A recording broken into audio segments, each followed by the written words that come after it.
Karibu tena mtazamaji, hii ni KTN leo wikendi Jumapili. Viongozi wanaunga mkono Rais William Ruto wameendeleza kampeni za kuimarisha uungwaji mkono katika eneo la magharibi ya nchi na sehemu za Nyanza kuelekea uchaguzi mkuu mwaka 2027.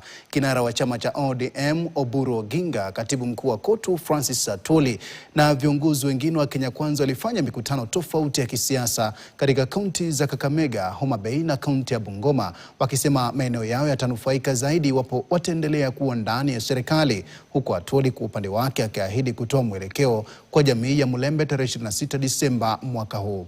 Violet Auma anaripoti zaidi. Kaunti za Bungoma, Kakamega na Homa Bay zilishuhudia mikutano ya kisiasa iliyoandaliwa na viongozi wanaomuunga mkono Rais William Ruto, huku wote wakirindima ngoma ya two term kuelekea uchaguzi mkuu wa mwaka 2027.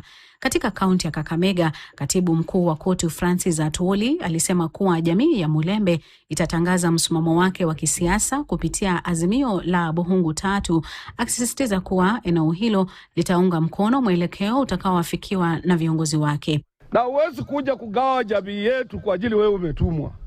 Mimi nataka kuambia nyinyi. Na mimi nataka kuambia nyinyi kuna Buhungu 3, Buhungu 3.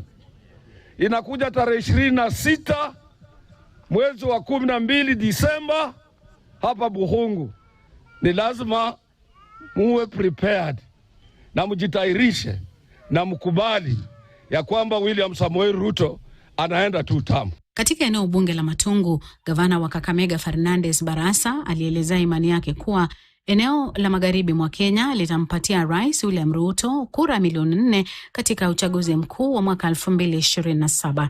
Na sisi kama wanamkoa wa magharibi, sisi tumesema we are going to register 4 million voters by 2027.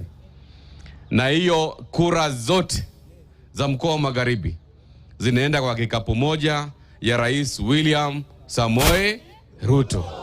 Haya yanajiri huku viongozi hao wa kisiasa wakieleza kuwa uchaguzi mkuu wa mwaka 2027 kuwa ni uchaguzi wa kuamua iwapo maeneo hayo yataendelea kuwa ndani ya serikali au kujiunga na upinzani. Violet Auma, KTN.